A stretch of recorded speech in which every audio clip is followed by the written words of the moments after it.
Buenos días, buenas tardes a todos. Vamos a ir comenzando que hoy tenemos bastante contenido y no solo tendremos una entrevista súper interesante sobre incertidumbre, tiempos posnormales, sino que también aprovecharemos para hablar del Lisa Challenge que finalizaba recientemente y que hoy vamos a anunciar quiénes son el ganador oro, plata y bronce de este reto de análisis estratégico y prospectivo que habéis realizado. Alguno de los ganadores veo que está presente en la sesión, así que podremos tener ocasión, si se mantiene conectado, si tiene la disponibilidad, para darle la palabra y que nos explique cómo ha sido esa experiencia de realizar el análisis estratégico que nos ha enviado. Y anunciaremos también al final los itinerarios formativos más recomendados para aquellas personas que quieran adentrarse o especializarse en algunos de los temas que hablará Jordi durante la entrevista. Eso es lo que nos espera en la sesión de hoy. Así que voy a comenzar por presentar a Jordi. Es muy probable que muchos de vosotros ya le conozcáis por haberle escuchado en otras masterclass, por haber sido vuestro profesor en los cursos de estrategia y prospectiva, o por haber realizado el máster de analista estratégico y prospectivo, o por otros motivos, pero Inconfesables. inconfesables, no quería decir, inco- por otros motivos es posible que ya le conozcáis o por lo menos le tengáis ubicado, pero voy a presentarle para aquellos que no le conozcan. Jordi es uno de los principales referentes en prospectiva, en estrategia, no solo en España, a nivel internacional. No lo digo yo, lo dicen los expertos en prospectiva, que eso es más difícil de conseguirlo. Y como siempre digo cuando presento a Jordi, y creo que también es una de las claves por lo que le reconocemos como referente, es que no se ha quedado en el plano académico e investigador, sino que siempre ha estado vinculado a la realidad tanto empresarial como institucional, permitiéndole lo que muchos académicos no consiguen, que es aterrizar y hacer práctica y útil esta disciplina en la que se ha especializado durante tantos años. Su actividad se ha desarrollado en tres ámbitos que se retroalimentan entre sí. Por un lado, la investigación, por el otro, la docencia, porque no es lo mismo saber de un tema que saber explicarse sobre un tema.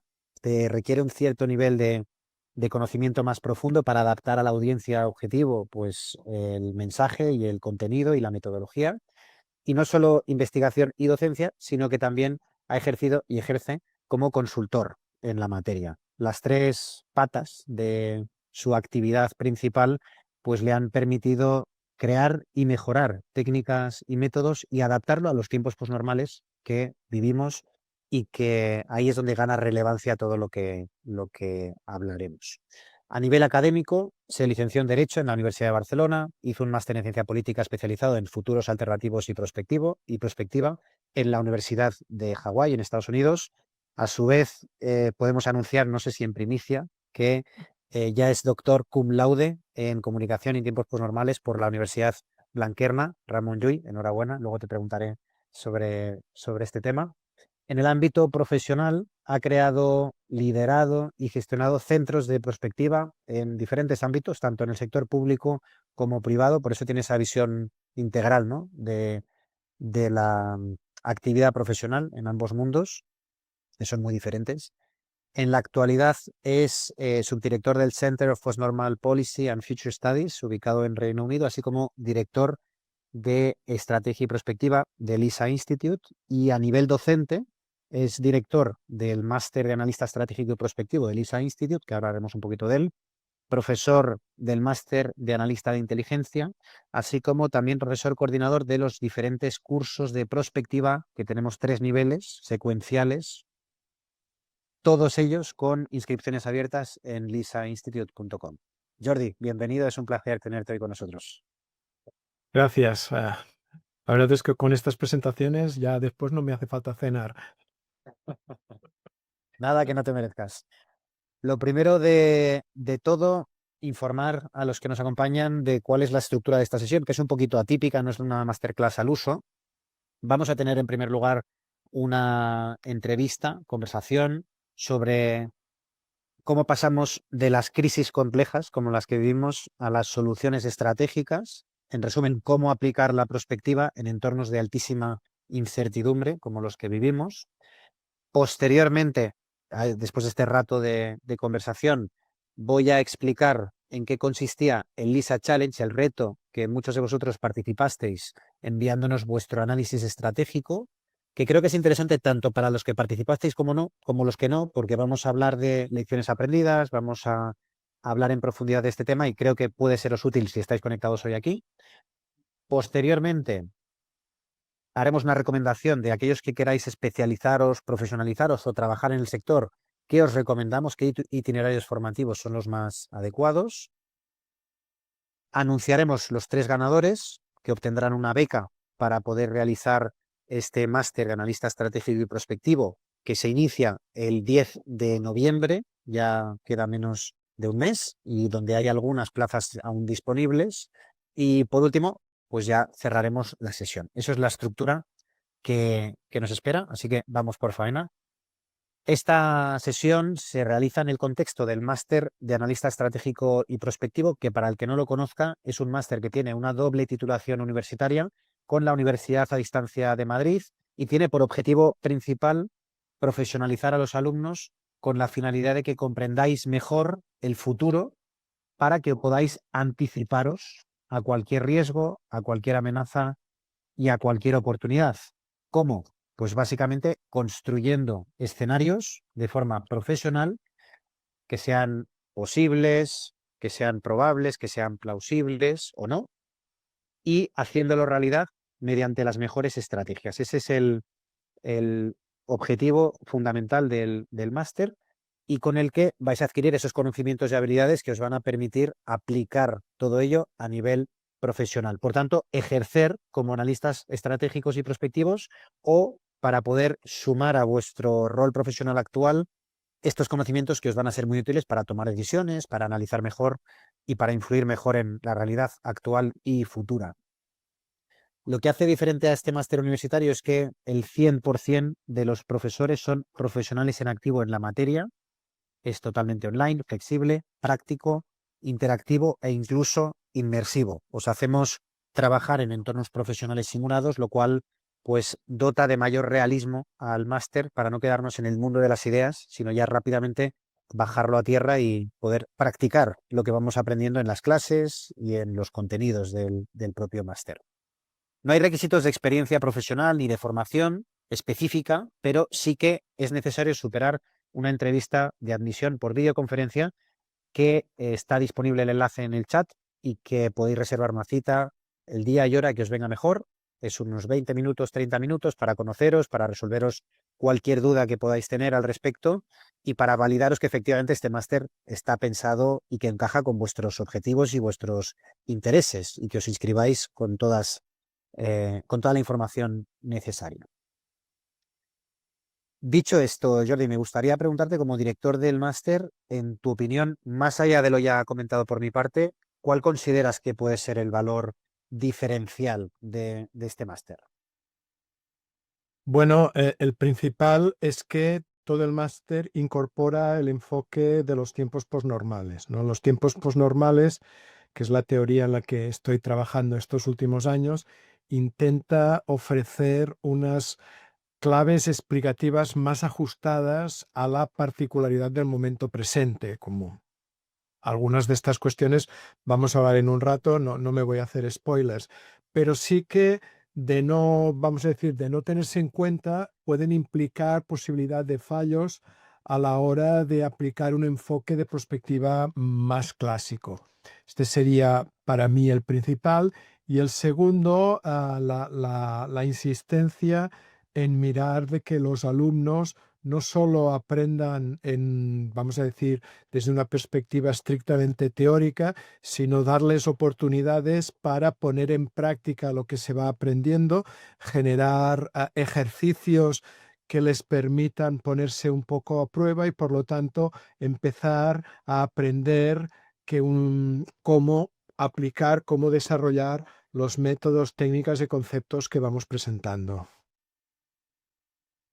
¿Y a qué perfiles consideras que le puede ser más útil? ¿Perfiles profesionales o salidas profesionales relacionadas que podrían beneficiarse, ¿no?, de aprender este tipo de conocimientos?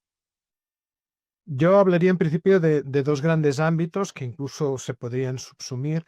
Primero es todas las personas que tengan que hacer análisis de algún tipo. Y todas aquellas personas cuyo trabajo implique intentar entender qué es lo que ocurre por tanto, ofrecer apoyo a quien tenga que tomar decisiones al respecto. eh, la perspectiva al final necesariamente para llevarse a cabo necesita este paso previo de entender qué está ocurriendo. Por tanto, para ese tipo de personas el máster ya sería útil, pero sobre todo por aquellos que de alguna manera u otra tienen que anticipar o gestionar procesos de cambio, ¿no? Desde cuestiones de planificación, logística, desarrollo, incluso urbanismo, arquitectura, ingeniería. Cualquier profesional que en su trabajo tenga que anticipar, por ejemplo, efectos, consecuencias, que intente encontrar maneras de evaluar de qué manera puede impactar su actividad o aquello que en lo que esté trabajando. Todo este tipo de profesionales les podemos ofrecer instrumentos para mejorar su competencia profesional. Ent- Perfecto, pues nada, aquellos que estéis interesados en inscribiros al máster, esta es su tercera edición, ya llevamos otras dos. Hay algunas plazas aún disponibles, así que aprovechad para pedir esa entrevista por videoconferencia donde os podremos informar de todo y donde también posteriormente podréis reservar la plaza para aseguraros que podéis inscribiros. No se repetirá edición de este máster hasta finales del año que viene, por lo que aquellos que tengáis interés, hacedlo ya, no dejéis para el futuro, porque nadie sabe lo que nos puede parar. Así que tomad acción e inscribiros en esta edición que empieza en un mes y que, como hemos comentado, también es compatible con la actividad profesional, es muy flexible y al final, como hemos visto en muchos perfiles de alumnos que ya han pasado por el mismo, es algo perfectamente compaginable con la actividad personal y profesional. Fenomenal. Pues dicho esto, me gustaría preguntarte, Jordi, aparte de darte de nuevo la enhorabuena por ese cum laude, que sé que te has dejado sangre, sudor y lágrimas por esa tesis durante muchísimo tiempo y que se convirtió en algo ya incluso personal, ¿no? De que tenías que sacarlo sí o sí y además con honores, así que enhorabuena. Me gustaría, por favor, que nos pudieras explicar cuál fue la hipótesis inicial, cuál fue un poco el trasfondo de la investigación, por qué ese tema y posteriormente cuáles fueron tus principales conclusiones, ¿no? Conectando una cosa con la otra. Sí, pues en realidad la tesis surge de una cuestión muy simple, que es desde que empecé. Esto de la teoría de los tiempos posnormales no es solo una cuestión mía. Hemos estado detrás un grupito que la mayoría estamos en el Center for Postnormal Policy and Future Studies y casi desde el principio teníamos la intuición de que lo que teníamos entre manos era una teoría de cambio. Pero claro, una cosa es decirlo y otra es demostrarlo. En resumen, lo que he intentado hacer en la tesis ha sido validar si la teoría de los tiempos posnormales funciona como una teoría de cambio. Es decir, si es una teoría que nos ayuda a, primero, identificar las condiciones que pueden provocar que se produzca una transformación. Segundo, de alguna manera describir el proceso que siga este proceso de transformación y lo más importante, anticipar qué efectos o consecuencias puede tener ese cambio. Como tal, una teoría de cambio es, por ejemplo, un elemento central no solo en prospectiva, sino también, por ejemplo, para todo tipo de personas que intenten llevar a cabo políticas públicas. Es decir, cuando alguien dice vamos a llevar a cabo esta política para conseguir esto, ahí tiene que haber una teoría que diga, "Pues, efectivamente, si haces esto, conseguirás esto otro". Pues bueno, eso ha sido el trabajo de estos años. Eh, para ello, vamos a decir, he decodificado los principios, las proposiciones que tendría que cumplir la teoría de los tiempos posnormales. En algunos vamos a hablar ahora, es decir, la importancia de la complejidad, de qué manera el aumento de complejidad provoca ciertos cambios, porque vivimos en este momento particular qué papel juegan las contradicciones. Y bueno, al final la conclusión ha sido que de todos los casos que he ido estudiando y que sigo trabajando incluso después de haber presentado la tesis, de momento la teoría aguanta. En ciencia ya sabemos que eso no es una verdad absoluta. Puede ser que al cabo de un tiempo pues alguien encuentre una explicación mejor, pero de momento todo indica que la teoría nos proporciona una manera fiable de entender y de anticipar lo que puede suceder en este momento tan particular, esta gran transición en la que estamos viviendo. Muy bien. Y esas conclusiones a las que has llegado y que iremos desgranando a lo largo de la entrevista, ¿podrías hacernos un breve resumen o una síntesis Sí. de cómo consideras que contribuyen a mejorar la comprensión del futuro y que a su vez eso facilita que los analistas estratégicos y prospectivos puedan poner en práctica, ¿no?, las conclusiones de tu tesis?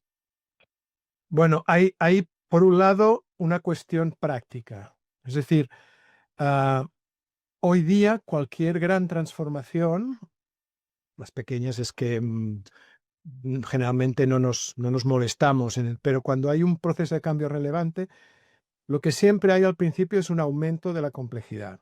Y esto es un aumento lento. En algunos casos lleva décadas. Por tanto, una primera conclusión es que necesitamos maneras de entender mejor cómo va aumentando la complejidad. Yo en la tesis propongo mirar a sus dos precondiciones básicas.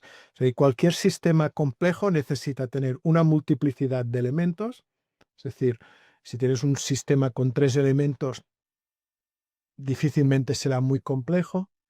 Por tanto, ahí tienes que tener bastantes componentes. Eso lo llamamos concurrencia.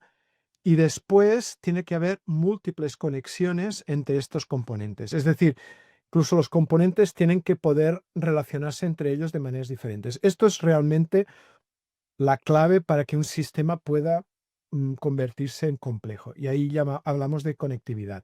Claro, medir complejidad en abstracto es muy difícil, pero en cambio, medir aumentos de componentes o aumentos de flujos de conexión puede ser más o menos difícil, pero es algo que se puede hacer. Por tanto, eso nos da una herramienta para decir, ojo, que aquí puede estar pasando algo. Y además nos obliga, en este caso, a tener una perspectiva a más largo plazo. Pero lo que pasa en este momento es que justamente por esa, vamos a decir, naturaleza de momento de gran transición, a menudo lo que vemos son cosas que no cuadran, ¿no? Es decir, cosas que chocan. Nosotros hablamos de contradicciones en un sentido más general, ¿no? Es decir, el presidente de Siria hace pocos meses estaba en los carteles de buscado de la CIA, ¿no? Y ahora es un mandatario que ha recibido en Naciones Unidas. Es decir, continuamente nos estamos viendo estas. Si somos capaces de detectar cuáles son las contradicciones que están afectando en el tema que nos ocupa, eso nos puede dar alguna palanca para actuar a corto plazo. Es decir, el momento actual, de alguna manera, obliga a tener una perspectiva doble. Necesitas tener, vamos a decir, luces largas para seguir estos desarrollos que a veces, insisto, llevan muchos años, décadas, pero en cambio nos da una palanca para que quizás no puedas frenar del todo ese proceso de cambio, pero quizás sí lo que puedas es mitigar los aspectos más negativos desactivándolos, ¿no? Y eso me parece que es interesante, ¿no? Porque una de las cosas que vamos a hablar es que ahora mismo el problema no es solo la incertidumbre, sino sobre todo la perplejidad. Es decir, a menudo pasan cosas que de entrada no las sabemos explicar. Si tú no puedes explicar por qué sucede algo, difícilmente vas a poder hacer nada al respecto, ¿no? Por tanto, es necesario, aparte de tener esa doble perspectiva temporal, también buscar no solo anticipación, sino también, sobre todo, comprensión. Entendido. El nivel, ¿cómo veis, conceptual que entrañan estas disciplinas que estamos hablando, a su vez es complejo, ¿no? A su vez conectan muchos conceptos que conviene conocer en profundidad, que eso lo abordamos en el máster para que seáis capaces de aplicarlo de forma específica y, en resumidas cuentas, quienes más se pueden beneficiar, como comentaba Jordi, de la comprensión avanzada profunda de todo lo que estamos comentando son, por un lado, las personas que toman decisiones estratégicas o que tienen un alto impacto, ya sea en el sector público o privado, que el hecho de no ver árboles sino ver bosques, el hecho de no solo ver el mapa conocido explorado, sino también el mapa desconocido inexplorado, y además entender todas las capas de incertidumbre en las que nos movemos en el hoy y las que nos moveremos en el mañana, lo que hace es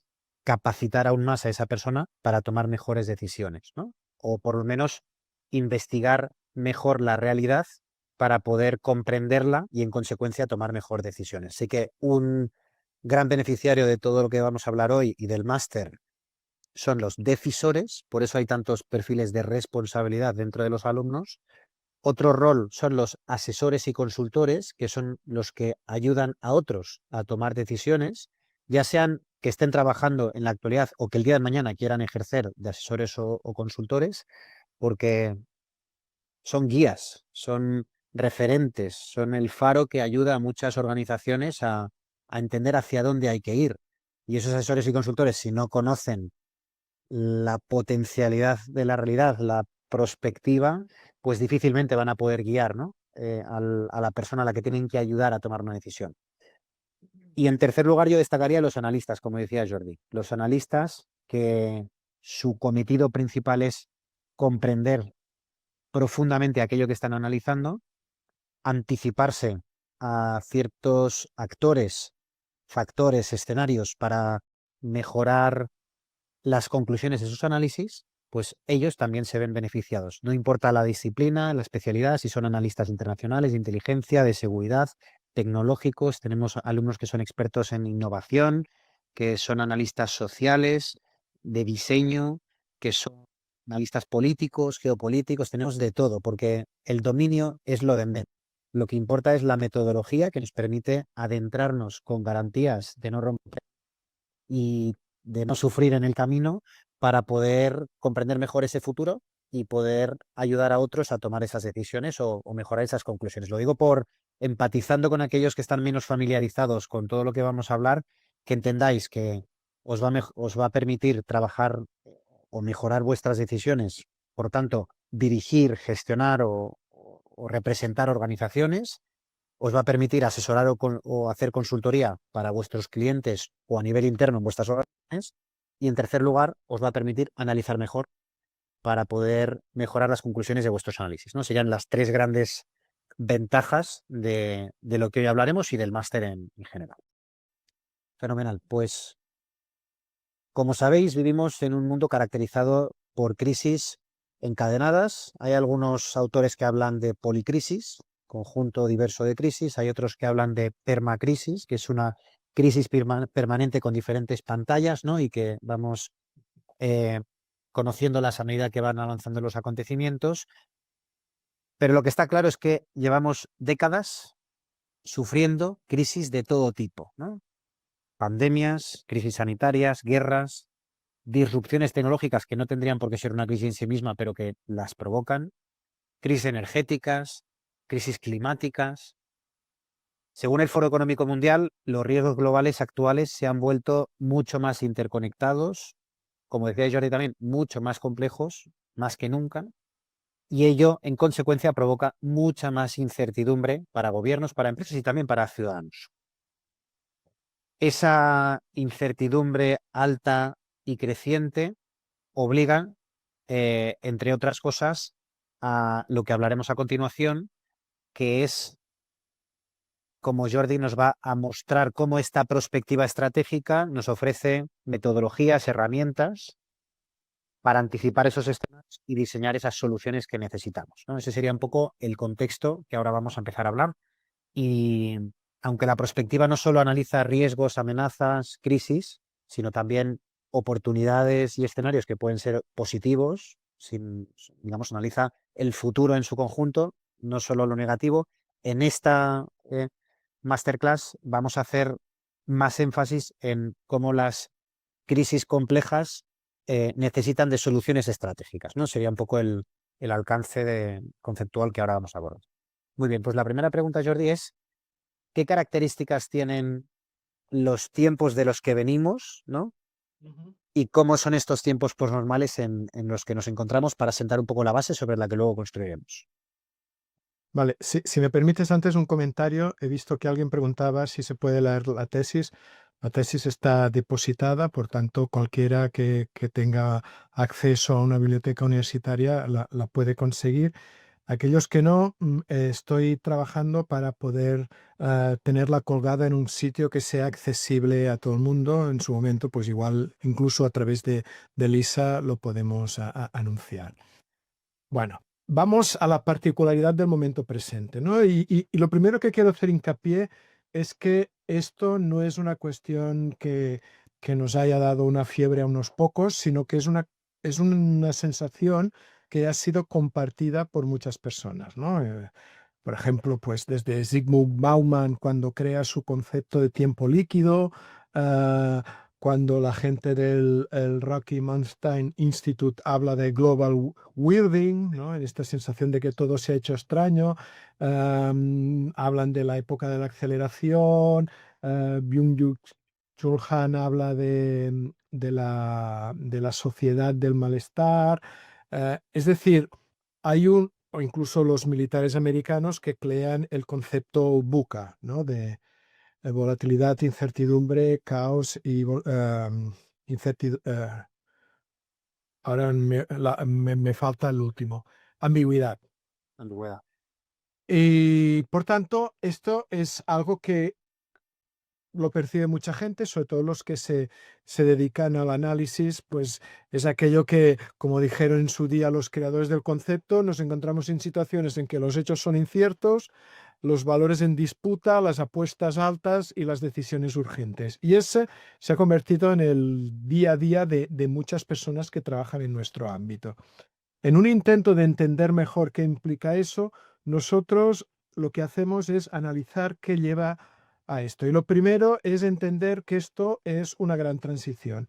La humanidad ya ha experimentado unas cuantas, pues la última sería la revolución industrial, es decir, momentos en los que todo una manera de entender la vida, todo un sistema global cultural, económico, laboral, tecnológico, acaba, surge algo nuevo y en el proceso se genera un momento de alta incertidumbre porque lo viejo está, digamos, muriendo y lo nuevo aún no acaba de estar en su lugar. Por tanto, es un momento que se define por una doble negación, el ya no más y al mismo tiempo el aún no. Y eso es lo que provoca que sea difícil ver qué pueda pasar a continuación y sobre todo entenderlo porque aún estamos obligados a utilizar unas herramientas cognitivas, científicas,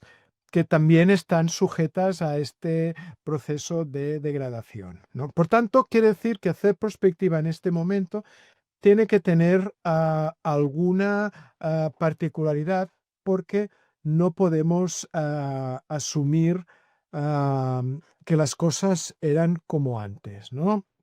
Como a mí cuando me fui a Hawái para hacer mi formación de prospectivista, la manera de hacer prospectiva que me enseñaron funcionaba en ese momento, pero ahora no funciona tanto, ¿no? Sobre todo porque ahora la incertidumbre ambiental es mucho mayor.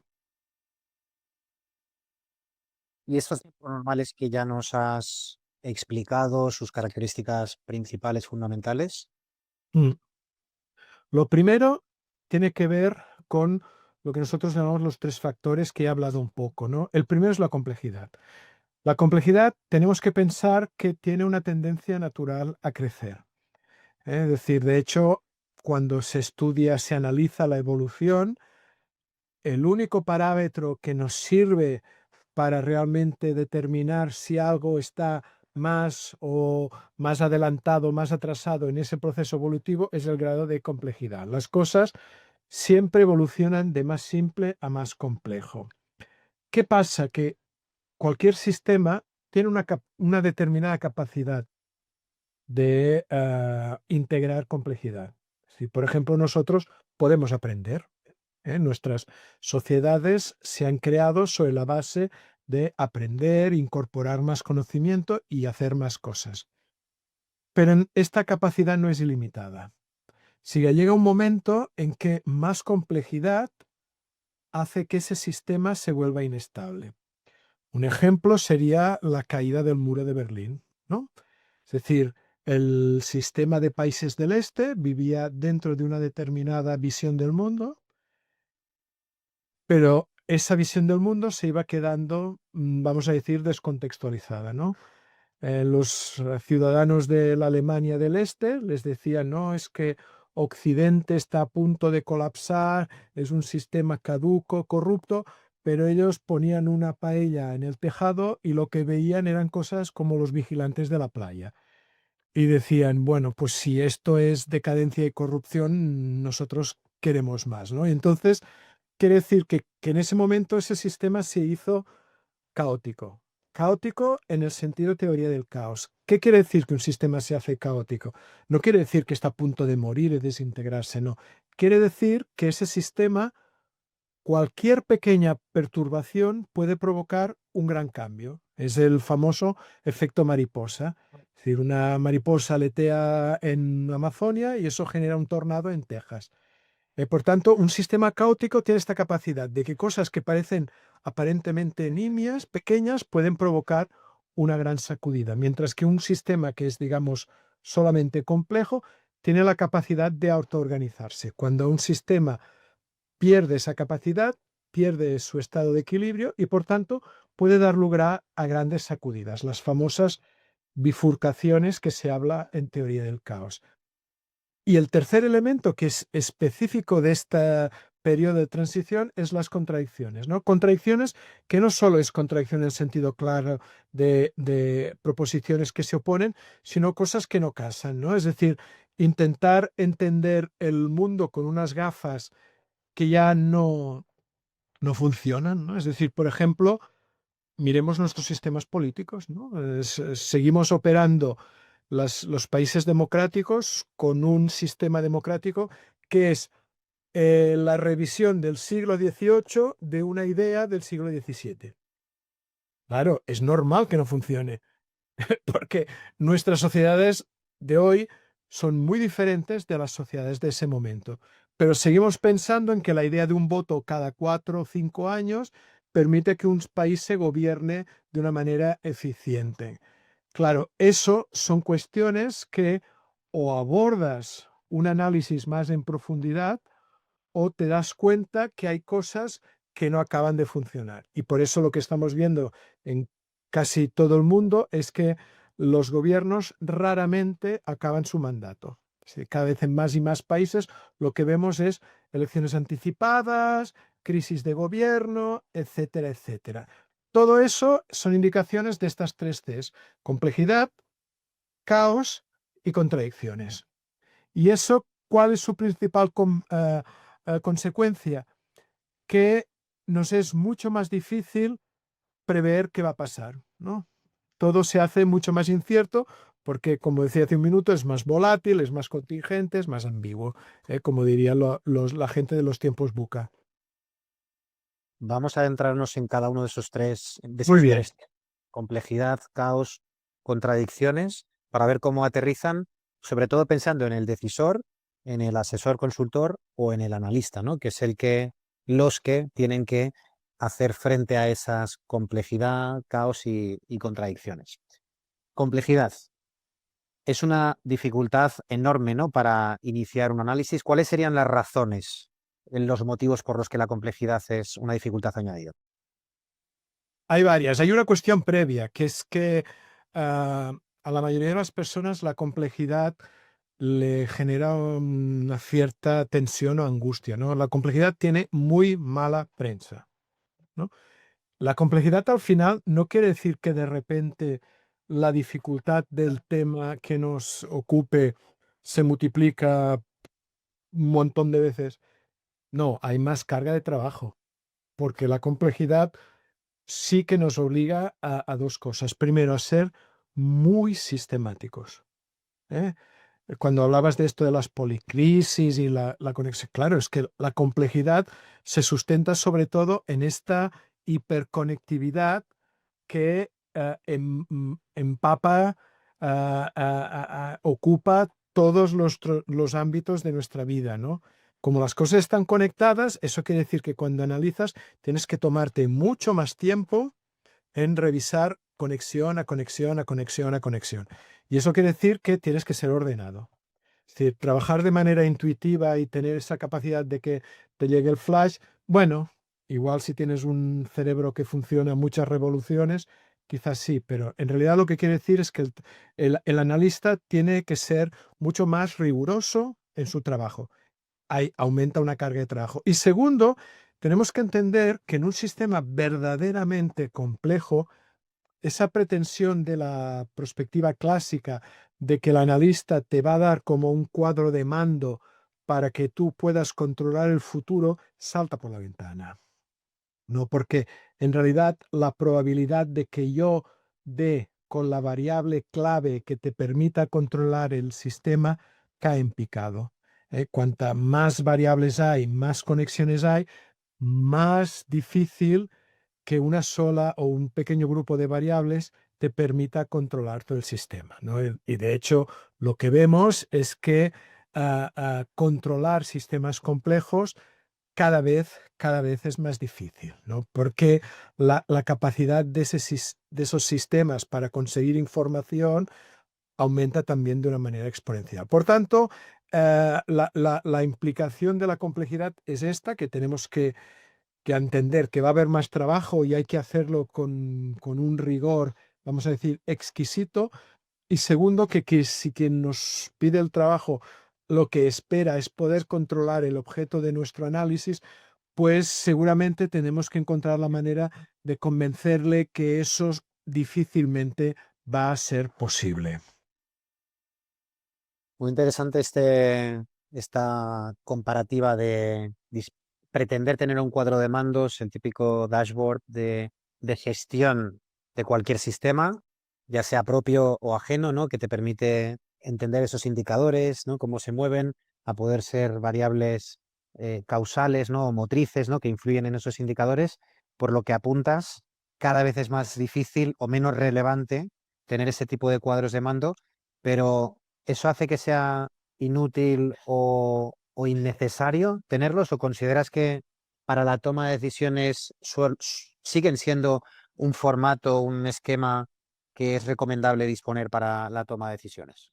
A ver, es que son cosas diferentes. Es decir, lo que yo ahora digo es que pretender que la perspectiva te va a dar un grado de control alto sobre lo que va a pasar, ahora es ingenuo. Y en algún caso puedes incluso ser, vamos a decir, arriesgado.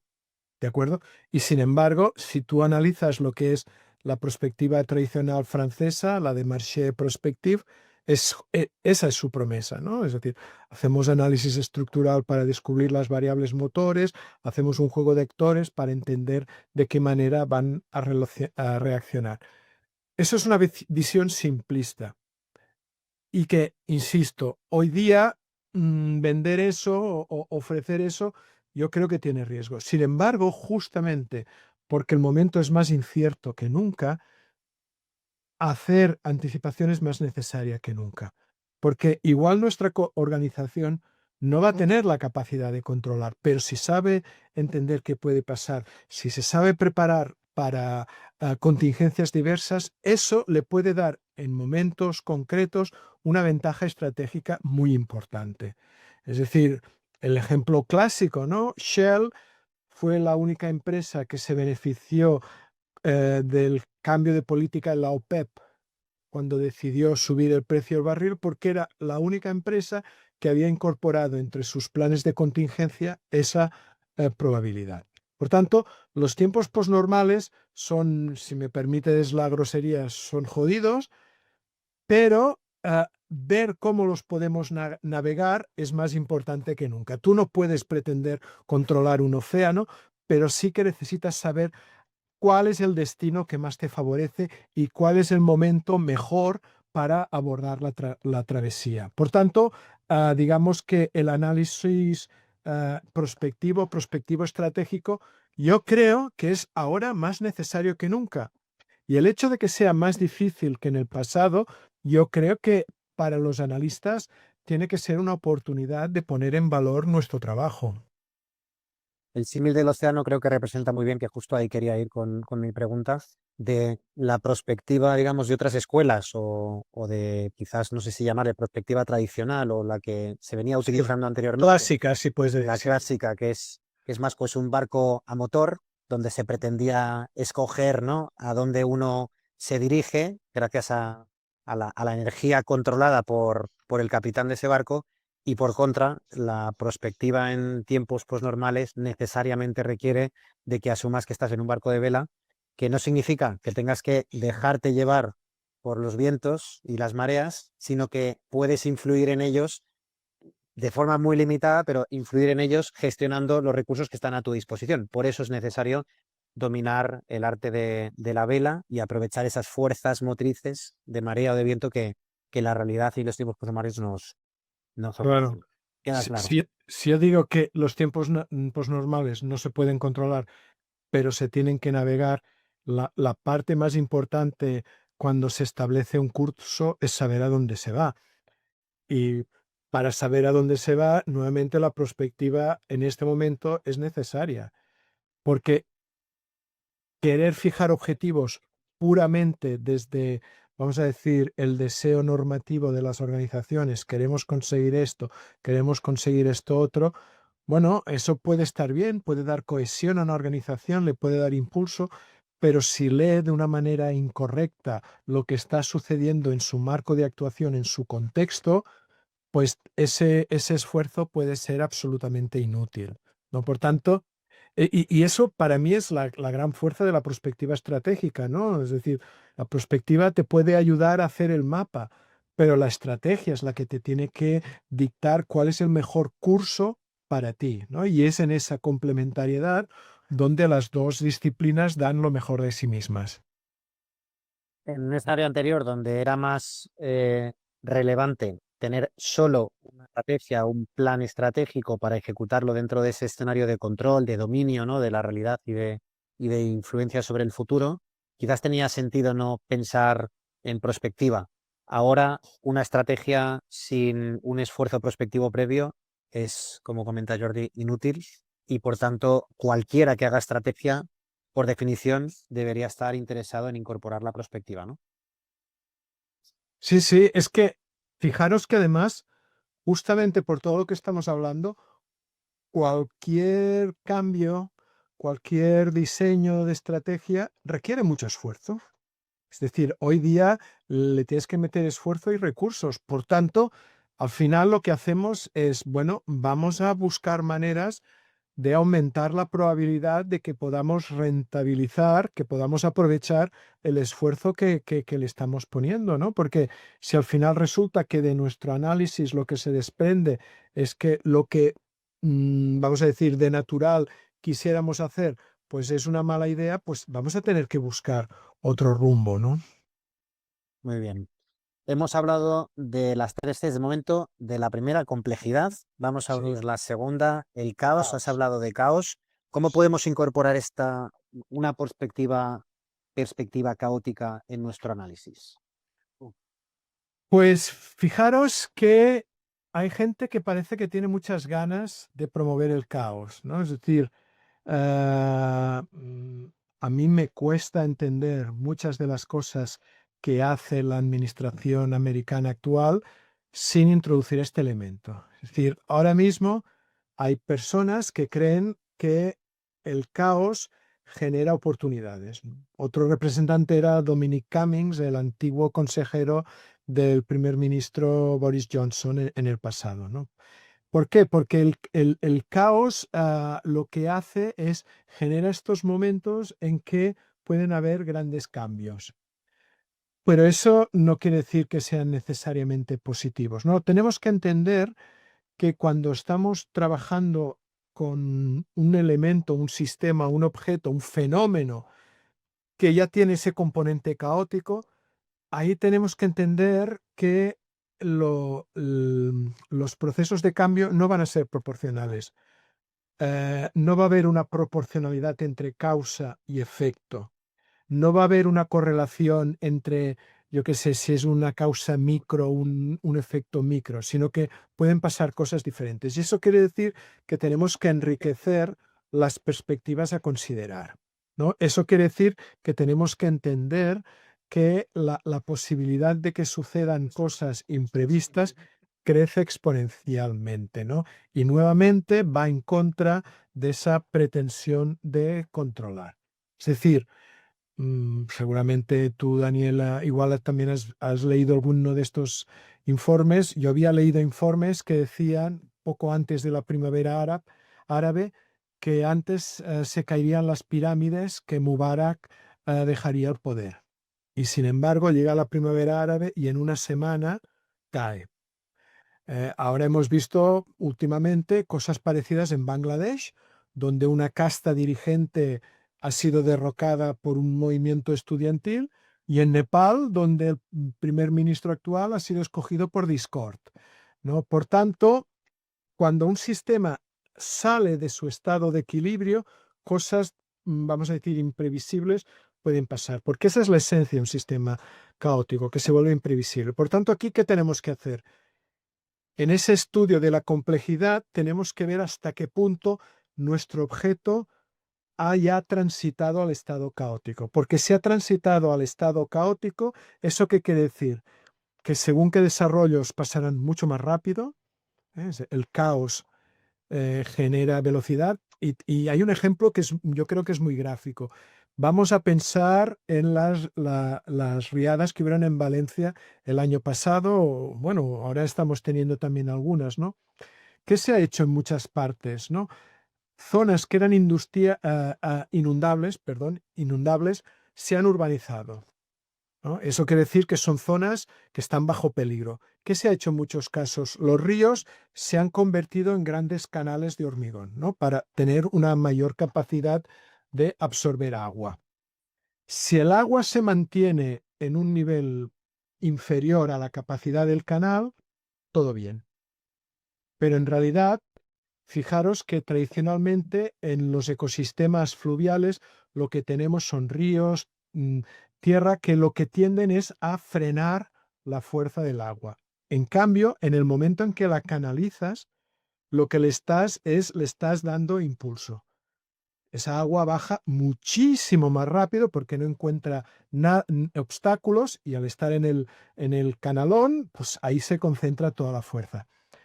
En el momento en que esa agua sobrepasa el límite del canal, ahí ya tienes caos, porque ese sistema ha perdido cualquier capacidad de autoorganizarse, cualquier flexibilidad se ha ido. Eso es lo que tenemos que analizar, ¿no? Porque ¿en qué momento ese sistema deja de tener esa capacidad de autoorganizarse? Porque eso quiere decir que ahí pueden pasar cosas realmente sorpresivas, ¿no? Y con un impacto quizás mucho mayor de lo que hubiésemos pensado.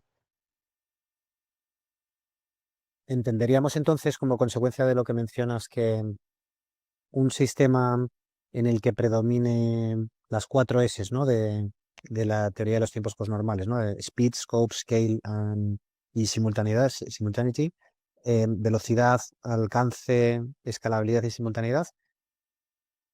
Sistemas que tienen estas variables o estos indicadores exacerbados, ¿podríamos inferir que son más caóticos? N- No, en realidad estás hablando de otra cosa. Las 4 S en inglés, que es speed, scope, scale y simultaneity, son propiedades del cambio en los tiempos posnormales. Porque esa es perdón, la otra diferencia respecto a la perspectiva tradicional. En la perspectiva tradicional se tendía a pensar que el cambio es estable, es decir, que va en la misma dirección y a la misma velocidad que hasta el momento presente, ¿no? De ahí que las tendencias nos resulten tan atractivas, ¿no? Hoy las cosas han cambiado así, pues tenemos que pensar que lo más normal es que sigan cambiando de la misma manera. Y eso, insisto, ya no sucede, porque hoy día, primero, el cambio tiende a ir más rápido. Y eso es la consecuencia de esa complejidad. Como hay muchas más conexiones, una de las propiedades de un sistema es que la comunicación interna se hace más efectiva. Por tanto, ahí la comunicación vuela. Y todo el advenimiento de la revolución digital, pues lo que ha sido, le ha puesto, vamos a decir, eh, caballos de potencia al cambio. Ahora todo va mucho más rápido. Segundo, scope, alcance. Ahora, hoy día, fijaros que cualquier cambio, por pequeño e insignificante que parezca, puede tener un alcance global. Cualquier tontería se viraliza y todo el mundo está hablando de ello. Hay un ejemplo que utilizo a veces.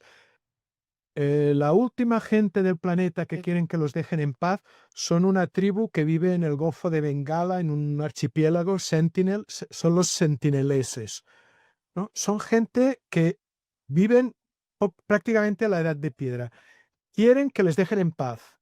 El gobierno indio ha prohibido que vayan a molestarles. Y hace unos años un predicador americano fue para evangelizarlos. Lo mataron, porque era el tercer intento, y ya los dos primeros no fueron bien, pero el tío insistió, le mataron. Se generó un debate mundial si se tenía que ir a rescatar el cadáver o no. Todo el mundo opinando. Los padres que sí, sí, final decidieron que no, porque primero no sabían dónde estaba el cuerpo y sabían que cualquier intervención seguramente implicaría el exterminio de la tribu. Pero todo el mundo opinando sobre unas personas que lo único que sabemos es que quieren que los dejemos en paz. No quieren saber nada del mundo exterior. Ven aviones, ven barcos, pero no los quieren. Pero sin embargo, ahí todos estamos opinando. Por tanto, hoy todo es global. Tercero, escala, que es lo que decía antes. Se ha perdido cualquier sentido de proporción entre causa y efecto. Y además, cualquier cosa puede tener efectos multimodales. Puede afectar a cuestiones personales y a grandes organizaciones. Y finalmente, y también por consecuencia de la complejidad, como todo está conectado, cualquier cambio en una red provoca cambios en cadena, ¿no? Llámale policrisis, llámale permacrisis, porque además, como todo va a suceder muy rápido, la sensación va a ser que todo está pasando a la vez. Eso quiere decir nuevamente que nuestro trabajo cambia. Pretender que las cosas siguen transformándose como hace 40, 50 años, ahí es donde nos equivocamos, porque ya no estamos en ese estadio, ya la pantalla ha pasado. Si tú no eres capaz de incorporar a tu análisis esa aceleración, esa expansión, esa simultaneidad, te vas a quedar corto, ¿eh? Pero eso es de alguna manera entender que es como son las cosas ahora mismo. No, no es una cuestión que ahora tú puedes decir, pues vamos a ir lentos. Vale, el movimiento slow es muy interesante, pero hay muchas cosas que no las vamos a ralentizar ni queriendo. Pasar a las contradicciones, Jordi, me gustaría preguntarte si los tiempos posnormales tienen diferentes grados en diferentes lugares del mundo, ¿no? Porque por la que has hecho, la democracia es mucho más posnormal, los sistemas son mucho más posnormales que los sistemas quizás dictatoriales, ¿no? Como puede ser regímenes donde hay menos democracia, por ejemplo, el caso de China, donde la perspectiva se planifica, pero donde el cambio es menos conocido y menos habitual. ¿Se da esta circunstancia? Bueno, eso es lo que parece, ¿no? Efectivamente, que un sistema autoritario en algunos momentos presenta ventajas respecto a un sistema democrático, ¿no? Por esa capacidad, sobre todo, de, vamos a decir, concentrar la acción y la respuesta, ¿no? Eso tiene en muchos ámbitos una recompensa obvia, ¿no? China planifica, todo el país se alinea y como ahora mismo China tiene un montón de recursos, pues eso de alguna manera le permite hacer cosas que otros países pues no consiguen. Sin embargo, todo se basa en otro principio que desde un punto de vista evolutivo tampoco es tan prometedor, que es la homogeneización. Es decir, China ha aplicado un gran esfuerzo para uniformizarse internamente y en algunos casos a costa de perseguir de una manera intensa a minorías. Estaría pensando en los yurgures o incluso ahora mismo en Tíbet. Claro, esa uniformización, desde un punto de vista evolutivo, tiene riesgos, ¿no? Porque al final es la diversidad lo que delante de algunos tipos de cambios te da más oportunidades. Yo creo que justamente porque el momento es turbulento, la tentación de ver ese como un sistema a seguir es alta, ¿no? Y eso, por ejemplo, a mi juicio, explica en buena parte por qué las propuestas de más reaccionarias o más de extrema derecha ahora encuentran un eco que años atrás no encontraban, ¿no? Porque ofrecen una respuesta que parece simple, que además la gente quiere creer en ellas, ¿no? Por ejemplo, pues encontrar un chivo expiatorio en algunas cuestiones, eso también genera esa, vamos a decir, sensación de estar en la razón, de estar en el lado correcto del debate, pero eso tiene un problema, que cualquier simplificación de lo que ocurre en el mundo ahora mismo es un error. Y yo asisto con mucho disgusto al debate que se presenta, por ejemplo, yo donde enseño físicamente es un grado de relaciones internacionales, ¿no? Y lo que está pasando tanto en Ucrania como en Palestina, pues ha generado un debate de muy poco matiz, que a veces más parece que asistas a a un partido de fútbol con dos hinchadas peleándose que no a un debate, ¿no? Y es que tú puedes pensar que Putin es el culpable, el que inició la agresión, pero eso no quiere decir que en alguna cuestión Putin no pueda tener razón. Tú puedes pensar que el desencadenante del ataque de Israel fue el ataque del 7 de octubre de Hamas, pero eso no quiere decir que ese ataque viniera de la nada, ¿no? Es decir, nuestra obligación siempre es intentar entender. Y hoy día, intentar entender quiere decir meterse en un mar de grises. ¿eh? Tiene- Quiere decir entender que esa posición de que si yo tengo la razón, tú estás equivocado, que si lo que yo digo es correcto, tú estás en el error, eso ya no existe porque la realidad se ha hecho más cuántica, ¿no? Y a menudo no es que yo tenga la razón y tú no, a veces es que puede que los dos tengamos razón o ninguno de los dos, ¿no? Y entonces, eso quiere decir que el análisis también requiere esa capacidad de moverse entre grises, ¿no? Y las contradicciones va de esto. Es decir, eh, los valores lo identifican claramente, ¿no? Valores que ahora nos parecen consolidados. Hace unos años, pues, sí, había leyes que premiaban la homofobia, ¿no? La homofobia era considerado que era la manera de actuar de las personas de bien. Ahora, a pesar de que no todo el mundo sea a favor del movimiento LGTBIQ, al menos la percepción de que hay que respetar opciones personales se ha consolidado. Hace 50, 60 años, lo correcto era culpabilizar a esas personas, ¿no? Por tanto, tenemos que darnos cuenta que justamente porque estamos en este momento de transición en que muchas cosas están en esa inestabilidad, en esa volatilidad, ah, tenemos que ser capaces de movernos en esa ambigüedad. Tenemos que ser capaces de buscar las piezas y entender que a veces las tomas de decisiones ahora mismo se basan a menudo más en cuestiones ideológicas que no científicas. Y eso ahora mismo es muy peligroso, porque pretender que el cambio global, que el cambio climático, perdón, es un bulo ideológico, eso va a costar muchas vidas. Ya está costando vidas, ¿no? Y al final es como nosotros una vez tuvimos un debate con un decano que se puso estupendo para negar que esto de los tiempos posnormales fuera algo realmente con virtualidad y nosotros le dijimos, mira, y podemos estar equivocados, nosotros no sabemos si no lo podemos garantizar que estamos a 100% acertados, pero si tenemos razón, negar lo que decimos es como discutir la gravedad. Si saltas de un sitio alto creyendo que la gravedad no existe, pues te vas a dar un buen golpe contra el suelo, ¿no? Y eso es ahora mismo donde estamos, ¿no? Que a veces el analista le toca ser el mensajero de las malas noticias, porque eso también nos llevaría a hablar de los sesgos y de otras cuestiones, pero al final lo que quiero incidir es que es un momento de una gran exigencia para el análisis, pero que creo que reivindica el análisis como pocos periodos en la historia.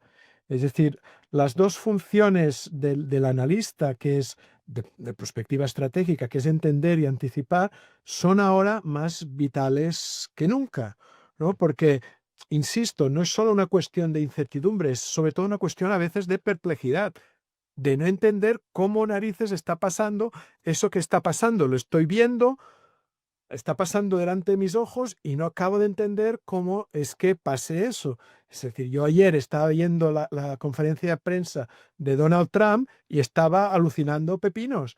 Porque decía, ¿cómo un tío que es un cretino, que además es sumamente ignorante, se ha convertido en el rey de la función y todos los líderes le ríen las gracias, ¿no? Sabemos que Estados Unidos tiene un poder militar, etcétera, etcétera, pero que todo el mundo ahora mismo le esté riendo las gracias a una persona que es sumamente peligrosa es algo que me causa una gran perplejidad a mí en este momento. Yeah. Es una evidencia más de tener líderes políticos, sobre todo en sistemas democráticos o con grandes garantías de democracia, es una evidencia más, ¿no? De este caos, de estas contradicciones y Sí, bien, ¿por qué no? Pues de estos tiempos pues, normales que estamos viviendo y que al final pues tenemos que aprender con este tipo de seres. Hay un alumno que está preguntando acerca de cómo se relacionan precisamente estas tres Cs con la evaluación del impacto de las políticas públicas. ¿Qué podríamos responderle? pues justamente es uno de los ámbitos donde estamos trabajando en el centro, porque, claro, está muy bien explicar que las cosas cambian, pero al final si hay gente que quiere hacer algo al respecto, pues ¿cómo lo hacemos, no? Pues eso tiene que ver con lo que explicaba antes. Es decir, si aceptamos que los tiempos posnormales como teoría de cambio funciona, tenemos que desarrollar esta perspectiva doble, cuádruple, según cómo, que es primero tener una perspectiva de análisis a largo plazo. Es decir, no hay cuestiones que vienen. Yo hace muchos años conocí a un perspectivista mexicano que me decía, Jordi, por cada década que quieras mirar en el futuro, tienes que mirar un siglo para atrás. Pues un poco eso tiene que ser así. Tenemos que desarrollar una perspectiva temporal muy larga y eso no tiene que inquietar a nadie, ¿vale? Y después tenemos que buscar estas cuestiones a más corto plazo que tienen que ver con lo que yo he hablado de contradicciones en este sentido amplio, disonancias cognitivas, ah, cuestiones que al ponerse juntas no casan bien, discrepancias, dobles estándares, hipocresía. Y eso nos tiene que dar esa doble capacidad de actuar a lo largo y a lo corto. Y entonces tenemos que entender que conseguir ese dashboard, ese cuadro de mando que decía antes, ahora mismo es ingenuo. Tenemos que repensar las maneras, por ejemplo, de participación. La participación, no sé si alguno de vosotros colabora, por ejemplo, en alguna administración. Ahora, sobre todo en Europa, los procesos participativos son obligatorios. Bueno, la mayoría no funcionan. Es más, se convierten en un engorro, porque o bien se convierten en una sesión de tiro al blanco contra el decisor que se le ocurra ir a la sesión, o se convierten en un ejercicio vacuo de legitimación. La legitimación es como un poco lo que decía antes, ¿no?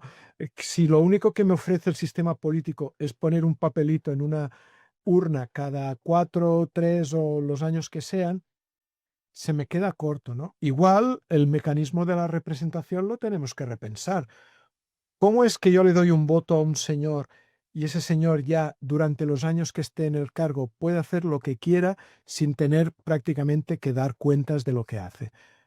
En el ámbito mercantil, el mecanismo de la representación está mucho más acotado.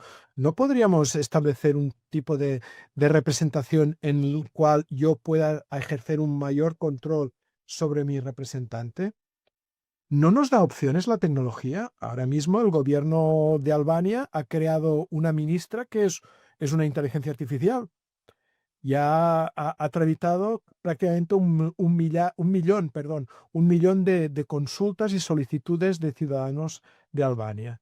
Un representante, un miembro de la Cámara de los Comunes británicos se ha creado un avatar para tratar con sus votantes. Por tanto, ¿por qué no podemos pensar otras maneras en las que yo participe? Igual hay cuestiones de las que yo sé más que el político que me representa. En esas cuestiones, ¿no podría yo también intervenir directamente? ¿No podría ser mi voz escuchada? Claro, el mecanismo de la democracia representativa era una solución técnica a un problema de las sociedades del siglo XVII, que los, los, los núcleos urbanos estaban desperdigados y solo las personas que tenían un cierto capital podían liberar tiempo para ir a pasarse unos meses a la capital a deliberar cuestiones. Hoy día tendríamos muchas otras maneras de hacerlo. Por tanto, lo que digo es que si tú quieres hacer una política pública, lo primero que tienes que hacer es entender cuáles son los procesos que provocan determinadas dinámicas. Es decir, muchas veces lo que vemos es políticas públicas que se hacen sobre la base de lo que creen que va a pasar.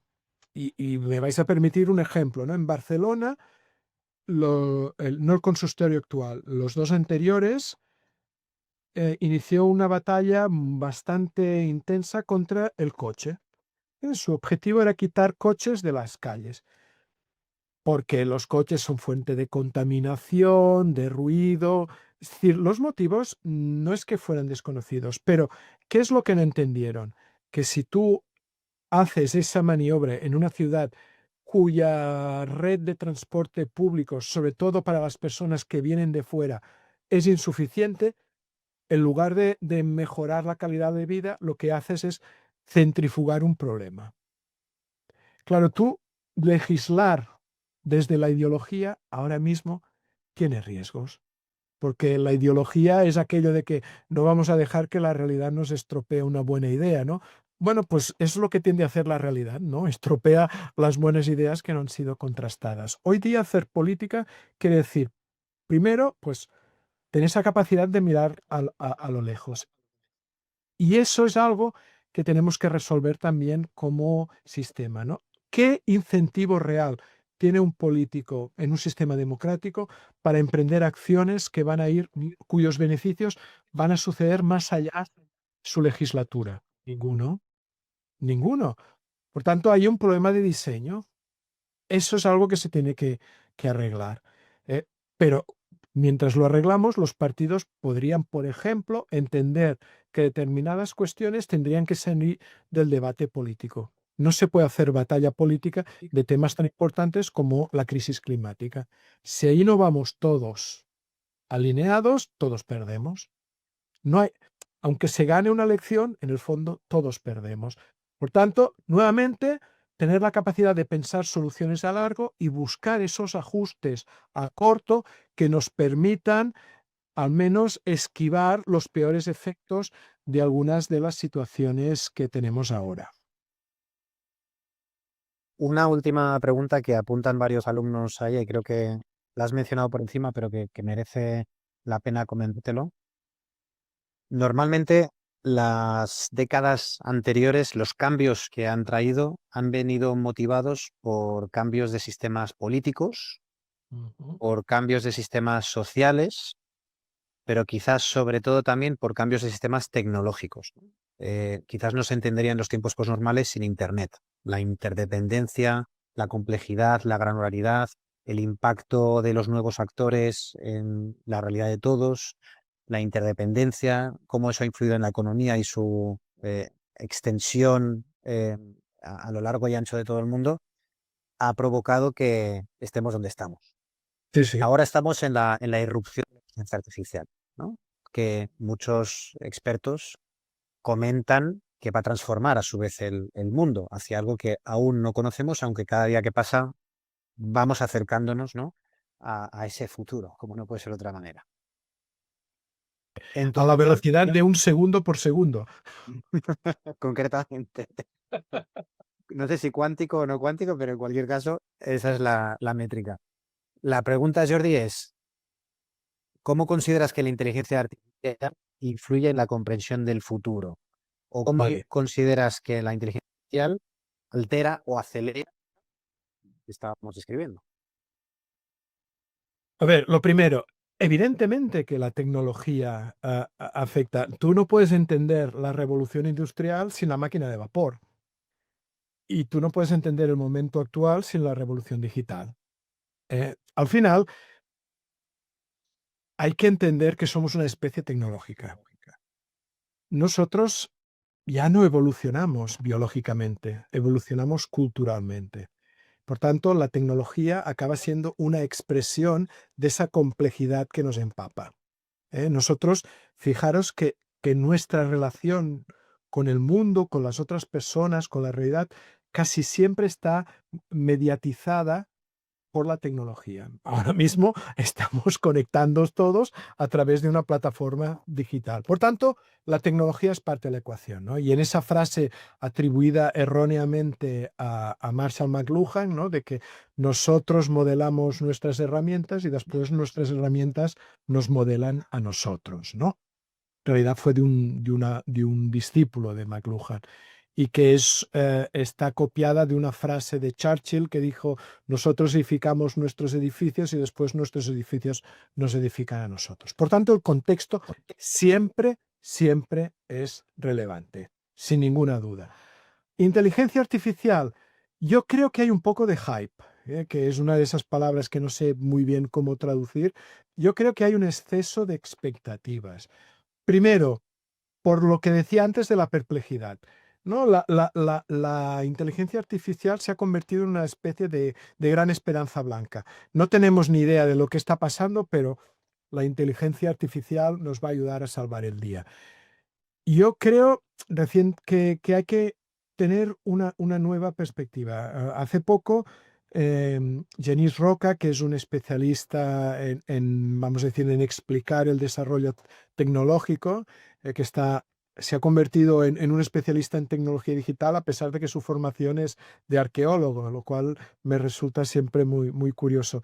Él dice que tendríamos que mirar la inteligencia artificial simplemente como un nuevo upgrade tecnológico, ¿no? Es decir, del mismo modo que cuando se vendieron los paquetes de ofimática, la gente se resistía, pero no hay ninguna industria, ninguna empresa, por pequeñita que sea, que no utilice algún software para hacer su contabilidad. Ya no hay nadie que haga la contabilidad a mano en un blog, ¿no?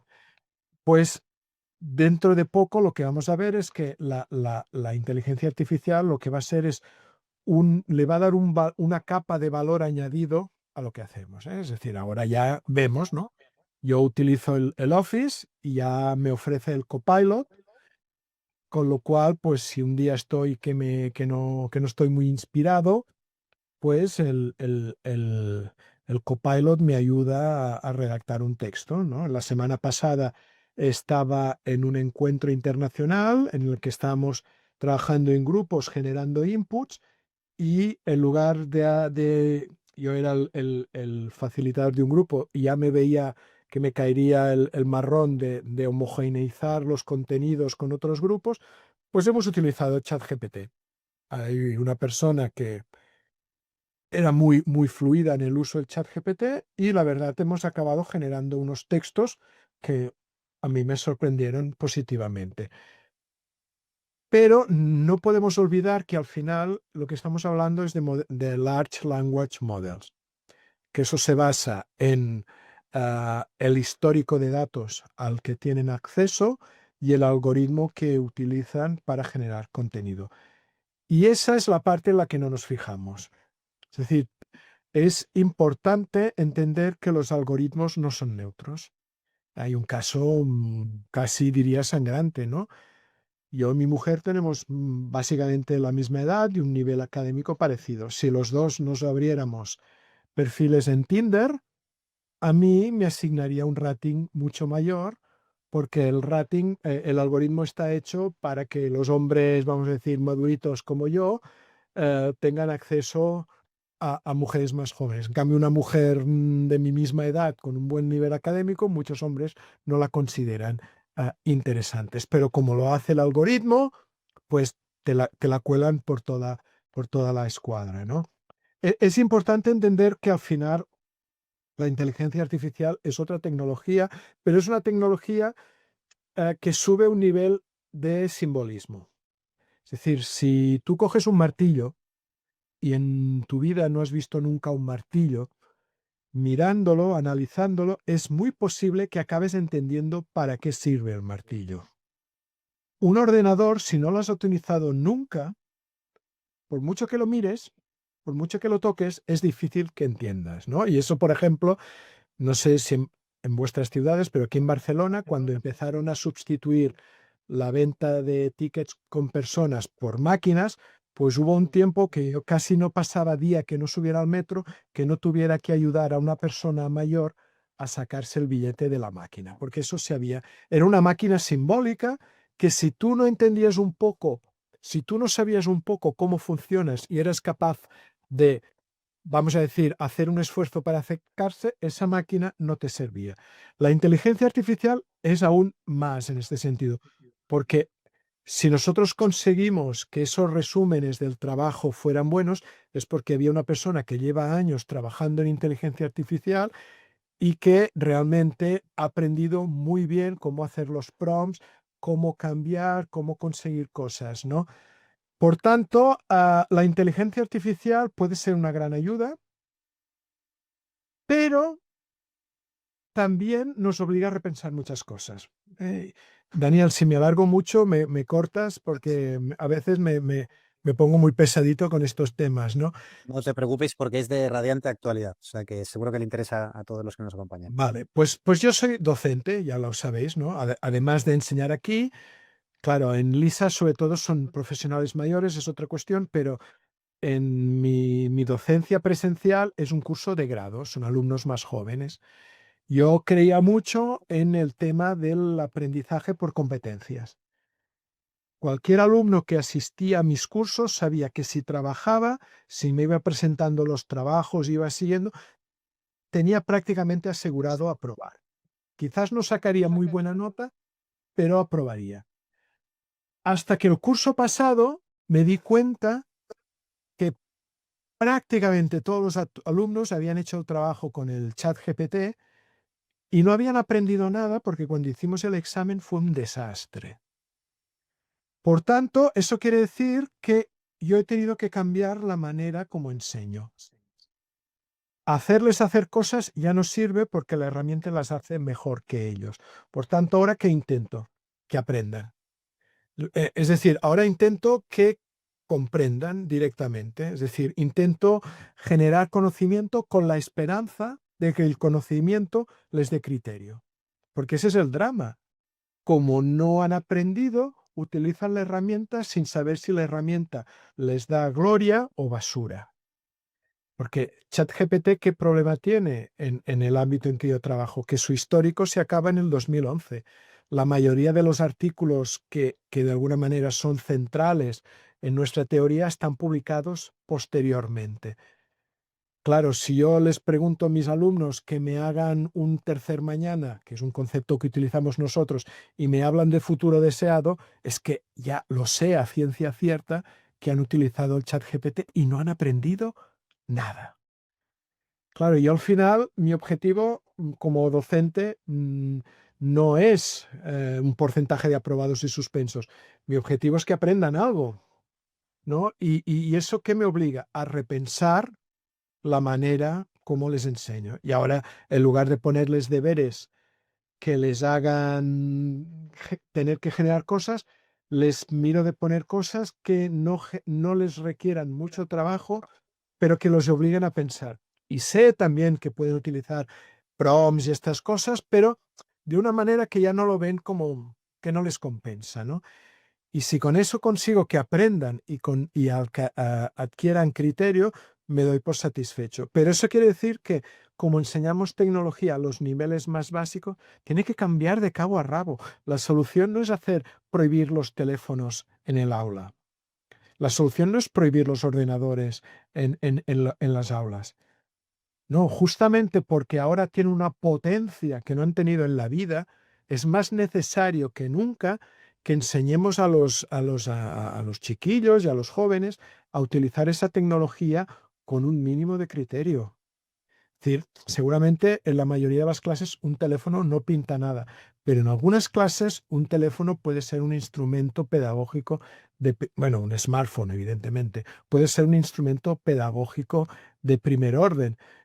Yo no le puedo prohibir a mis alumnos que utilicen la inteligencia artificial cuando yo soy el primero que en alguna ocasión le ha utilizado. Eso existe, está ahí. Por tanto, lo que tengo que hacer es intentar que aprendan a utilizarla de una manera que realmente pues consiga que aprendan algo en el proceso y que por tanto lo que puedan generar utilizando esa herramienta tenga una calidad superior, porque si no, saldrán al mercado como analistas, lo único que sabrán es hacer ir un software y en el momento en que se encuentren en una situación que no la pueden subsumir en los parámetros del software, se van a quedar perdidos, ¿no? En pelotas, si me permitís, ¿no? Y eso es, como docente, es lo que no quiero, ¿no?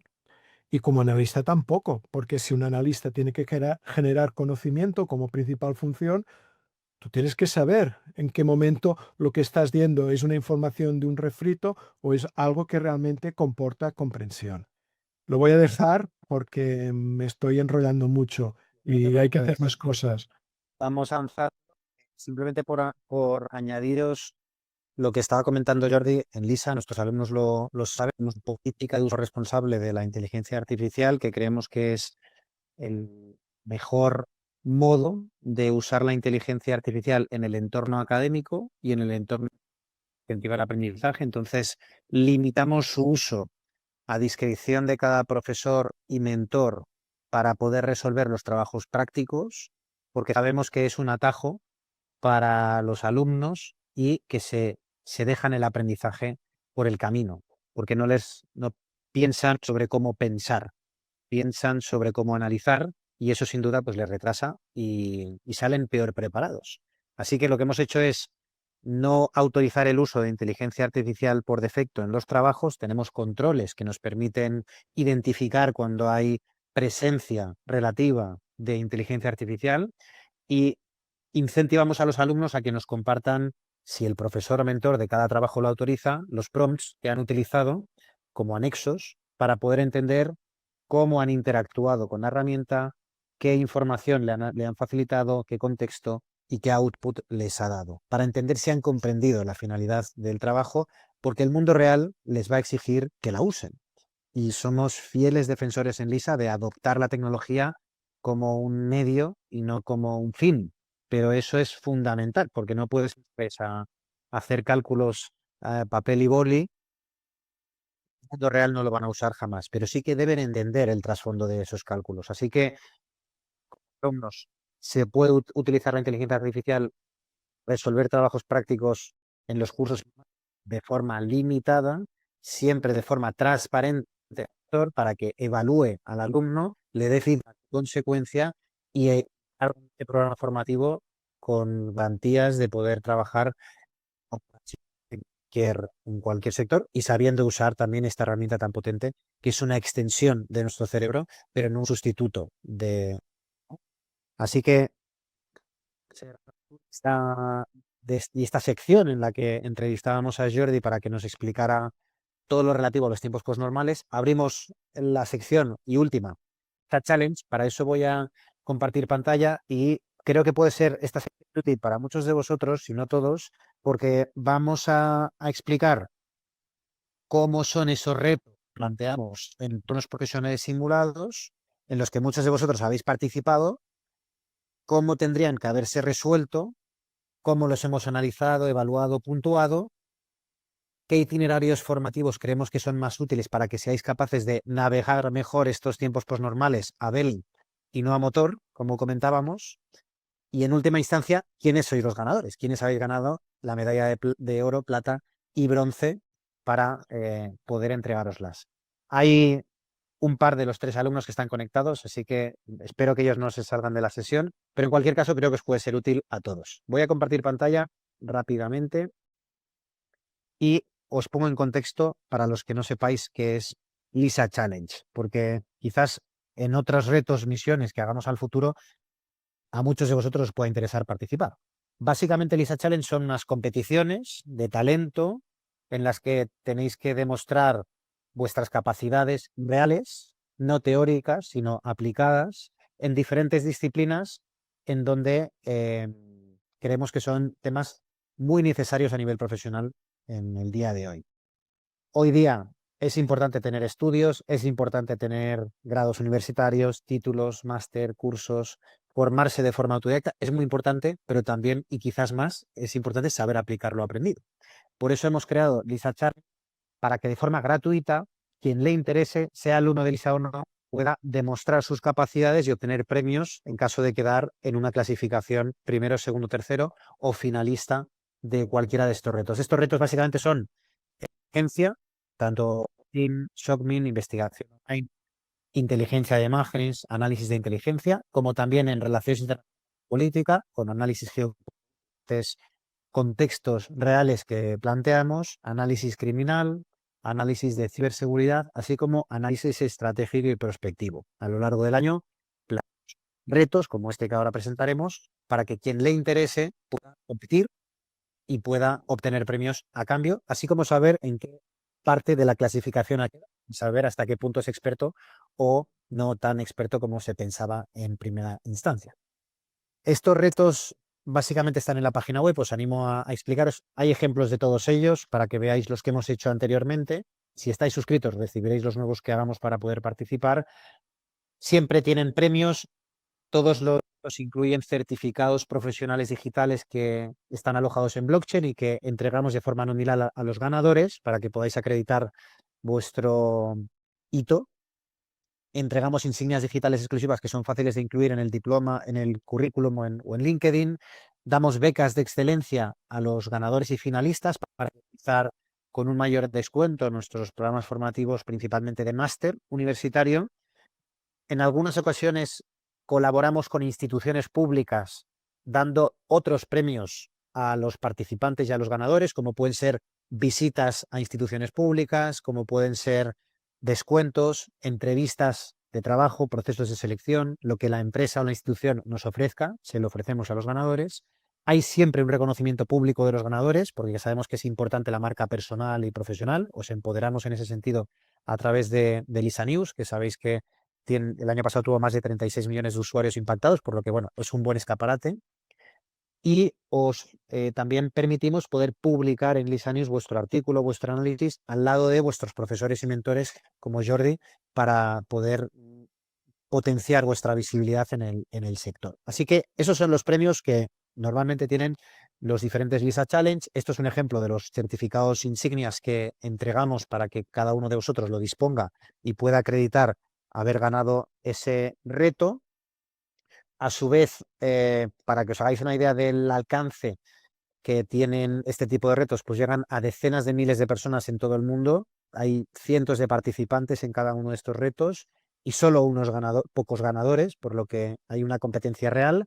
Es algo gratuito, por eso tenemos también tantos participantes. Pero bueno, yo os animo a que probéis vuestras capacidades y en las disciplinas que más os interesen. En este caso, el ejemplo que estoy mostrando en pantalla, acabamos con los finalistas visitando la Escuela de Guerra y Liderazgo del Ejército de Tierra de las Fuerzas Armadas de España, con un cóctel que luego hicimos. Invitamos a todos los finalistas a comer y fue un espacio de networking también muy interesante. el último Lisa Challenge de ciberseguridad, visitamos el mando conjunto del ciberespacio, que nos abrió las puertas incluso a los lugares más secretos y recónditos de la ciberdefensa, que siempre pues, es de interés y tiene muy difícil acceso, por lo que también en algunos Lisa Challenge tendréis la posibilidad de poder asistir a este tipo de visitas. Pero en este Lisa Challenge que nos ocupa, en el Strategic Analysis de octubre de 2025, que hoy informaremos de los ganadores, lo que hicimos fue, voy a compartir la otra pantalla, fue pediros que analizarais algunas de estas temáticas que veis en pantalla a vuestra elección. Básicamente, ¿qué innovación tecnológica puede tener un mayor impacto en seguridad y defensa? Justificando vuestra respuesta. ¿Cuál creéis que es la mejor estrategia para responder a las políticas de líderes como Trump, Putin o Xi Jinping en el ámbito internacional?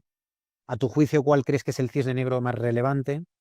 ¿Hasta qué punto el diseño actual de los organismos internacionales están preparados para los desafíos del momento actual y su evolución futura? ¿O hasta qué punto piensas que los estados seguirán siendo los actores principales en el ámbito internacional? Cada uno de vosotros tenía que escoger una temática directa o indirectamente relacionada con estos 5 puntos para hacer vuestro análisis.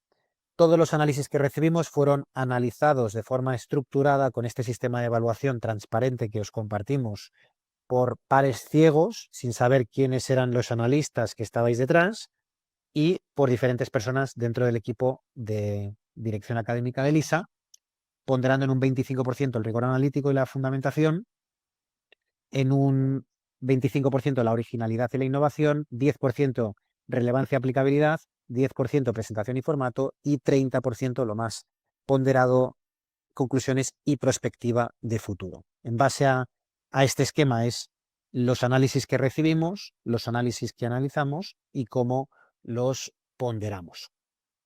Los premios para este LISA Challenge básicamente son los que veis en pantalla, que para el ganador oro es un 75% de beca para el máster de analista estratégico y prospectiva, para el ganador plata un 50% de beca, para el ganador bronce un 30% y para todos los participantes que lograron aprobar, por tanto obtener una puntuación por encima del 5 sobre 10, tienen una beca del 20% para realizar este máster que se suma al 5% en caso de que se de pago al contado, ¿vale? O sea que es más 5%. Además de obtener el certificado profesional digital en blockchain, tener esa insignia digital que os he mostrado en la anterior diapositiva y poder facilitaros esa difusión bajo vuestro nombre y autoría de un artículo o análisis en Lisa News, que podéis escribir una vez sepáis quiénes sois los ganadores.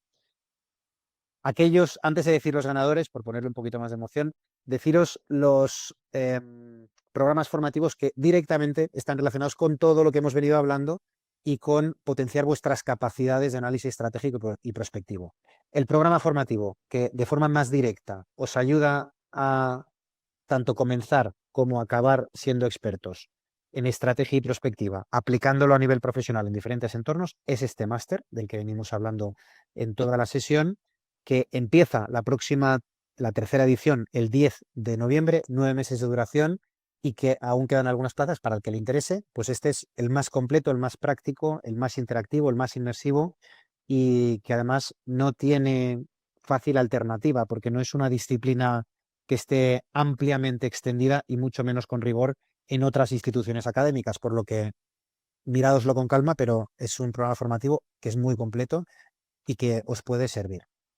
Aquellos que no tengáis tanto tiempo, podéis escoger el curso de prospectiva y análisis estratégico nivel 1, son 50 horas, modalidad asíncrona, el máster es asíncrono y síncrono, por lo que hay mucha interacción. En este caso es asíncrono, la interacción es en diferido, es por mensajería o enviando realmente con Jordi Serra del Pino, que es el profesor mentor de este curso, para tener un contexto, para comprender qué es y qué no es la prospectiva y tener identificadas las principales metodologías que os veis y cómo explican a grandes rasgos a nivel profesional. El siguiente 80 horas, después de haber hecho el nivel 1, es este curso avanzado de prospectiva y análisis estratégico. En este ya se profundiza más en metodologías, se ponen en práctica de una forma más frecuente a lo largo del programa formativo y hay un mayor feedback e interacción con Jordi como profesor mentor. Y el nivel más avanzado, justo por debajo del máster, sería el curso de experto en prospectiva y análisis estratégico nivel 3, que ya son 150 que suman a las 80 y 50 anteriores, por lo que aquí ya es un curso pues, que te permite hacer un trabajo personalizado, aplicado a tu contexto profesional o a uno de tu elección, donde Jordi te va acompañando en la aplicación práctica de las principales metodologías que permiten navegar estos tiempos postnormales y hacerlo de una forma realista. Ese sería el tercer nivel y que para el que no tenga tanto tiempo como para hacer el máster es el itinerario más recomendado por parte de LISA. Hay otros cursos que de forma tangencial abordan también el análisis estratégico y prospectivo, como es el de técnicas y métodos de análisis de inteligencia nivel 1, cuyo profesor es Hugo Zunzarren Denis, que también le conoceréis, que tiene otras masterclass con nosotros, que también es profesor y mentor del máster de analista estratégico y prospectivo, que lo aborda más desde un punto de vista de metodología de análisis de inteligencia estratégica y que, por tanto, tiene cierta correlación con lo que estamos hablando, tiene cierta relación. Y por último, el curso de experto en inteligencia estratégica, también de este mismo profesor, que se centra más en la anticipación desde un punto de vista de la inteligencia, ¿no? Que es una parcela dentro de todo lo que es la estrategia y la prospectiva. También se ve en el máster este tema, pero para los que no tengáis tiempo para el máster, pues bueno, puede ser una posible alternativa. Y ha llegado el gran momento, probablemente para muchos de vosotros, que es mencionar quiénes son los ganadores de Strategic Analysis número 1 que hemos estado describiendo y que vamos a pasar a mostrar a continuación. Voy a comprobar si alguno de ellos que he conectado, veo que sí. No sé si tendrán la posibilidad de hablar, les propondremos hablar, si quieren pidan permiso para hablar y les pasamos para que puedan hablar un minuto y que nos expliquen qué tal ha sido su experiencia realizando este reto, este análisis. Pero vamos a pasar a decir al primero, Jordi. El primer ganador de la medalla oro de este LISA Challenge de análisis estratégico ha sido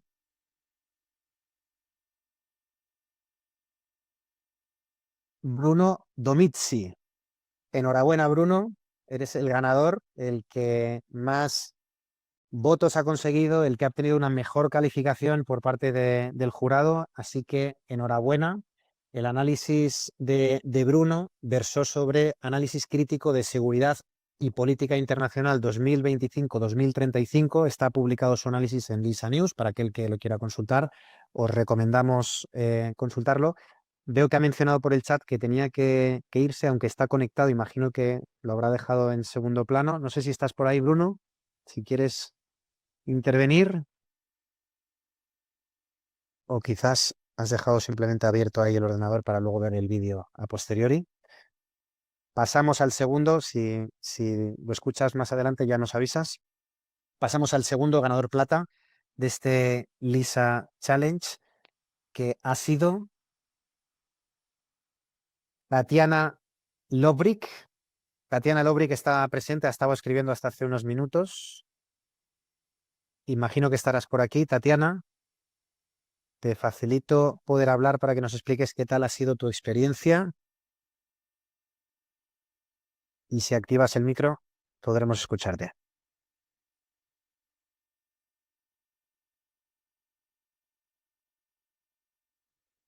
Tatiana, ahí está.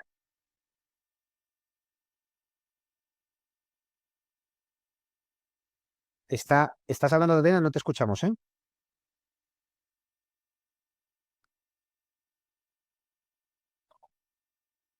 Parece que ahora creo que sí. No, no te escuchamos. Bueno, si lo arreglas, nos avisas. Vamos a por a por el tercer ganador. Mientras tanto, el tercer ganador de este LISA Challenge, ganador bronce, con un 25% con un 30% de beca para poder realizar este máster, es Víctor Pérez Fernández. Enhorabuena, Víctor. El análisis de Víctor concretamente fue sobre análisis prospectivo del día Q, cisne negro silencioso o gris inevitable, que es el análisis que ha realizado. No sé si está Víctor por aquí, creo que sí. Sí, aquí le tenemos. A ver si en este caso no hay incidencias y podemos escucharte. Hola, buenas. ¿Me Buenas, oís? Víctor, te escuchamos alto y claro. Hola, Daniel, ¿qué tal? Bueno, antes de nada, pues muchas gracias a toda la comunidad y a Lisa, ¿no? Por organizar el challenge, este tipo de iniciativas, que es una oportunidad fantástica para todos, para ponerse manos a la obra en este tipo de temáticas. Y vamos, un placer haber participado y joder, haber acabado tercero, pues fantástico, ¿no? Eres físico teórico, ¿verdad? Sí, sí, sí. Por la Universidad Autónoma de Madrid y luego con unos 8 años y medio de experiencia en consultoría. eh, eh, y nada, realmente en lo que es el mundo de la inteligencia no llevo tanto. La verdad es que podríamos decir que llevo 2 meses, tres, prácticamente, pero lo he cogido con ganas y la verdad es que me encanta. No sé por qué, siempre me he sentido un poco en esta dirección y bueno, por circunstancias empecé antes de verano, durante el verano poniéndome las pilas con todos estos temas y bueno, pues aprovechando la oportunidad del challenge para un poco ver si se han asimilado conocimientos y si uno se ha ido en la dirección correcta y bueno, también una oportunidad que como bien va el tema del trabajo, pues también para hablar de cuántica y de computación cuántica, que de hecho he estado trabajando en este tema. Y nada, pues pudiendo aunar todos este tema con la inteligencia y la geopolítica y demás, pues nada, la verdad es que muy contento con el resultado y nada, fantástico. Fenomenal, pues nada, enhorabuena y seguimos en contacto para cualquier cosa que necesites y también para poder aprovechar esta beca. Se pondrá en contacto con vosotros tres, Bruno, Tatiana y Víctor, el equipo de coordinación académica para poder formalizar la entrega de la beca y para también la entrega del certificado de diploma en estos próximos días para que podáis acreditar este hito que habéis conseguido. Así que enhorabuena a los tres. No sé si Tatiana o Bruno están por ahí y si no, ya lo dejaríamos.